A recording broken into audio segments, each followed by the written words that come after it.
আসসালামু আলাইকুম, কেমন আছেন সবাই? আশা করি আল্লাহর রহমতে ভালো আছেন। তো বেশ কিছুদিন পরে আবারও নিয়ে চলে আসলাম আপনাদের জন্য একটি নতুন ভিডিও। তো আজকের ভিডিওর টপিকটি হলো লাইটরুমের top 5 hidden shortcut tips. Alright guys, তো আমাদের প্রথম টিপসটি হলো আমরা চলে যাব মাস্কিংয়ে, যাওয়ার পরে চলে যাব প্লাস আইকনে। এখান থেকে আমরা সিলেক্ট সাবজেক্ট, সিলেক্ট স্কাই, এই দুইটাই কিন্তু আমরা শর্টকাটে কিন্তু আমাদের এডিটটা করতে পারি আমরা এই দুইটা ইউজ করে। তো এই যে সিলেক্ট সাবজেক্ট, এইটারই কিছু হিডেন টিপস আপনাদেরকে আজকে একটা শেখাবো আমি, যেটা কেউ শেখায় না, তো সেটাই আমি শেখাবো আজকে আপনাদেরকে। তো আমরা সচরাচর যেভাবে ইউজ করি সেটা হলো, দেখেন আমরা এরকমভাবে ইউজ করি যে মাস্কিং সিলেক্ট সাবজেক্টে দিলাম, আমাদের সাবজেক্টটি সিলেক্ট হয়ে গেল, আমরা এখান থেকে ব্যাকগ্রাউন্ডে দিলাম, মানে আমাদের ব্যাকগ্রাউন্ডটি সিলেক্ট হয়ে গেল। হ্যাঁ, তো এইখান থেকে আমরা এইভাবে সাধারণভাবে কাজ করি। দেখেন আমরা কিন্তু এখানে যদি কাজ করি আমাদের কিন্তু ফুল কালার হয়ে যাচ্ছে। এইখানে দেখেন আমি যদি এটাতে কালার নাও করতে চাই কিন্তু এখানে কিন্তু কালার হয়ে যাচ্ছে, তো এইগুলোতে কালার কিন্তু হয়ে যাচ্ছে, দেখছেন? তো আমরা কিন্তু এইভাবে না করে আরেকটা টিপস অবলম্বন করতে পারি, যেটাতে খুবই সুন্দরভাবে আমাদের এডিটটা করতে পারবো। তো আমি আপনাদেরকে দেখাচ্ছি। অলরাইট কেস, তো চলুন দেখে নেওয়া যাক আমরা প্রোভাবে কীভাবে ইউজ করতে পারি। তো এখান থেকে আমরা চলে যাবো মাস্কিং, তারপর এখান থেকে এই যে লিডিয়ান গ্রেন্ড যেটা আছে, সরি এটার আমি উচ্চারণটা ঠিক মতো করতে পারছি না, যাই হোক এটাতে দিয়ে দিবেন। আমি আবার দেখিয়ে দিচ্ছি ভালো করে আপনাদেরকে, এটাতে দিয়ে দিবেন করে টান দিবেন, মানে যেখানে আপনারা আপনাদের যে কালারটা করতে চান তো সেখান থেকে আপনারা এইভাবে আপনারা এখান থেকে কালারটা করে নেবেন এইভাবে। হ্যাঁ, তো দেখেন, আচ্ছা সরি, তো এইভাবে আপনারা যেটুকু করতে চান, আমি এইটুকু দিলাম কেন আমি দেখাচ্ছি আপনাদেরকে। আমার এইখানে যেন কালারটা না সেই যে এই ইটারের উপরে, তো সেই জন্য মূলত আমি শুধু কালার করব আমাদের ব্যাকগ্রাউন্ডে, তো এই জন্য কিন্তু আমরা এইভাবে ইউজ করবো। তো এটা আমরা আরেকটু দিয়ে দেবো, দিয়ে দেওয়ার পরে তারপরে যে এখানে দেখতে পাচ্ছেন একটা প্লাস আইকন, আমরা এখান থেকে দেখিয়ে দিই যদি, এই যে দেখেন প্লাস আইকন, তো এইখানে ক্লিক করে দেবেন। তো এখানে ক্লিক করে দেওয়ার পরে আপনাদের সামনে দুইটা অপশন ওপেন হয়ে যাবে, এইটা আর এইটা। হ্যাঁ, তো আপনার দ্বিতীয় যেটা আছে এটা দিয়ে দিবেন, এটা দিয়ে দিবেন। তো এখানটা দেওয়ার পরে আপনারা চলে যাবেন আবার আপনাদের সিলেক্ট সাবজেক্টে, এটাতে দিয়ে দিবেন। তো সিলেক্ট সাবজেক্টে দেওয়ার পরে এখান থেকে একটু লোডিং নেবে। তো দেখেন আমাদের সাবজেক্টটা কিন্তু এখানে সিলেক্ট হয়ে গেল, হয়ে যাওয়ার পরে আপনারা কী করবেন, আপনাদের যে এখানে দেখা যাচ্ছে এই যে তিনটা সেকশন আছে, এখানে দেখেন তিনটা সেকশন আছে আমাদের। তো আমাদের প্রথম যে সেকশনটা আছে এটার উপরে ক্লিক করে দেবো।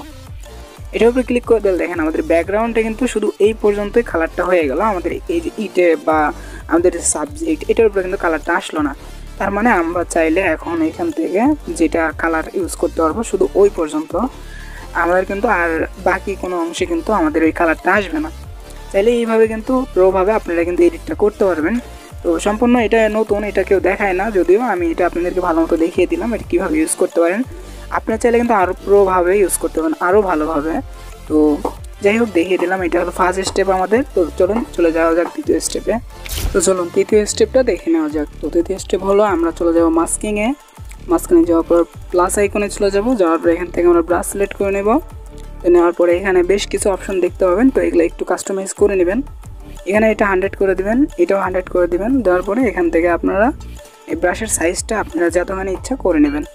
আমি এখান থেকে 14-12 যেটা হোক রেখে দিলাম। রেখে দেওয়ার পরে আপনার যেইখানে আপনার ফেসটা স্মুথ করতে চান তো সেখানে আপনারা এরকম করে ব্রাশ করে নেবেন।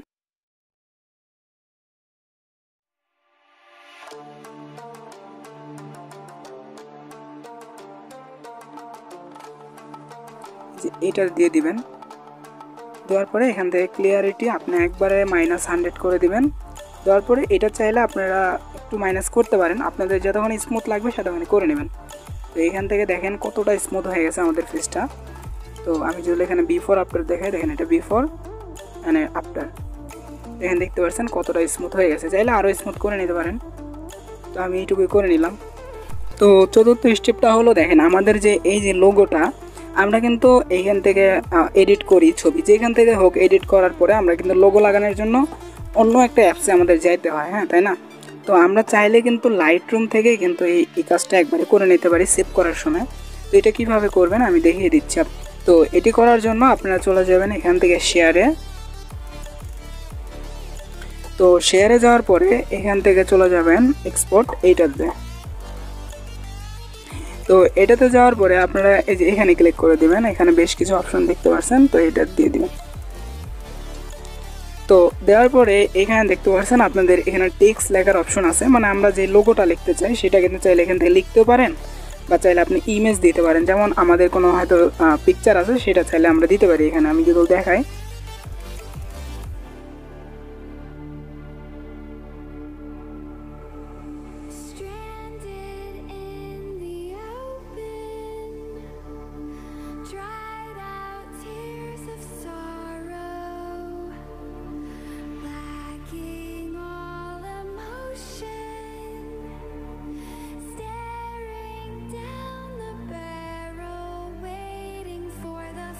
অলরাইট গাইস, তো 5 নম্বর স্টেপটা হলো আমরা নিজেরাই কিভাবে কালার গ্রেডিং শিখতে পারি প্রফেশনালি। তো এটি শেখার জন্য অবশ্যই আপনাদের চলে আসতে হবে লাইটরুমের এই সেকশনটায়। তো আসার পরে আপনারা দেখতে পাবেন এখানে অসংখ্য প্রিসেট আছে। তো আপনারা যে কোনো একটার উপর ক্লিক করে দিবেন। ধরেন আপনার এই কালারটা আপনি শিখতে চান, যে এই ছবিতে এই কালারটা কিভাবে করা হয়েছে এটা শিখবেন। এটা হলো বিফোর, এটা হলো আফটার। তো এই ছবিটা কিভাবে এডিট করা হয়েছে এটা আমরা দেখব। তো এটা দেখার জন্য এই যে এখান থেকে আপনারা প্লে করে দিবেন।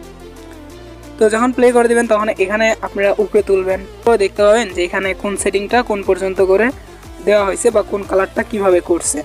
তো এই স্টেপভাবে আপনারা যদি আপনি ছবিতে করেন তাহলে কিন্তু সেম কালারটা আপনার ছবিতেও আপনি অ্যাপ্লাই করতে পারবেন। তো এইভাবেই মূলত মানুষরা ছবি এডিটের কিন্তু কালার গ্রেডিং শিখে। আরেকটা জিনিস আপনাদেরকে দেখিয়ে দিই আমি।